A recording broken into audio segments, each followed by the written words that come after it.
Hello friends, welcome back to my channel. So beans and aloo fry ఈరోజు ఏ విధంగా చేస్తే taste బాగుంటుంది అనేది ఈరోజు వీడియోలో చెప్పబోతున్నాను. చాలా సింపుల్గా ఈవెన్ బ్యాచిలర్స్ కానీ వర్కింగ్ ఉమెన్స్ కానీ చాలా తొందరగా చేసుకోవచ్చు అండ్ హెల్త్కి కూడా చాలా మంచిది.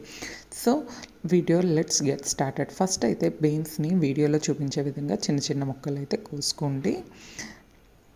ఒక కడాయిలో ఆయిల్, కొంచెం ఘీ కూడా వేసుకుంటున్నాను నేను. ఘీ వేసుకోవడం వల్ల టేస్ట్ అండ్ స్మెల్ చాలా బాగుంటుంది. తర్వాత చక్కగా పోపు అయితే వేసుకోవాలి.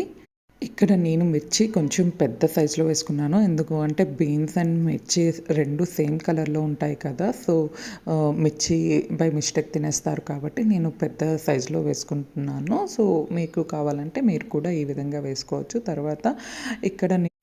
తర్వాత ఏవైతే బీన్స్ ఉన్నాయో అవి వీడియోలో చూపించే విధంగా వేసుకోవాలి. ఇక్కడ నేను 2 ఆలులు కూడా వేసుకుంటున్నాను. ఆలు వేసుకోవడం వల్ల టేస్ట్ ఇంకా బాగుంటుంది. సో ఇప్పుడైతే హై టు లో ఫ్లేమ్లో చక్కగా వీటిని టోస్ట్ చేసుకోవాలి. ఈ విధంగా టోస్ట్ చేసుకోవడం వల్ల మనకు టేస్ట్ అండ్ స్మెల్ అనేది బాగుంటుంది. కొంచెం సాల్ట్ అయితే వేసుకొని క్యాప్ పెట్టేసి చక్కగా మగ్గనివ్వాలి.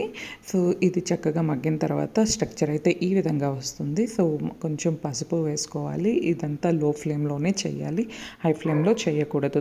తొందరగా అయిపోవాలి అనేసి లో ఫ్లేమ్లో చేసుకుంటేనే టేస్ట్ బాగుంటుంది. మధ్య మధ్యలో మనం కలుపుతూ కూడా ఉండాలి. సో రుచికి తగినంత ఉప్పు, పసుపు, కారం అన్నీ వేసుకొని ఒక 5 నిమిషాలు లో ఫ్లేమ్లో మనం మగ్గనిస్తే చాలు. కర్రీ రెడీ అయిపోయింది. టేస్ట్ చాలా బాగుంటుంది. ఒక్కసారి ట్రై చేయండి.